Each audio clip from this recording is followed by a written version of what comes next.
गेमचे प्रिय विजेते झालेले आहेत तेजस्वी पवार बघू शकतात. आज तिला मानाची ट्रॉफी मिळत आहे तिला आज. तर बघू कोणाच्या हातातून तर आईच्या हातात आमच्या सर्वात मोठे घराण्यातले आई साहेब. तर आई साहेब आज तेजस्वी पवारांना प्रिय मानाची ट्रॉफी देत आहेत. ताई प्लीज द्या.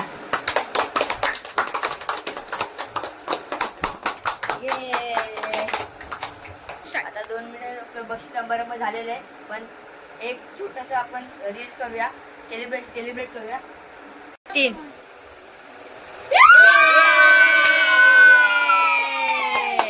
First blog please.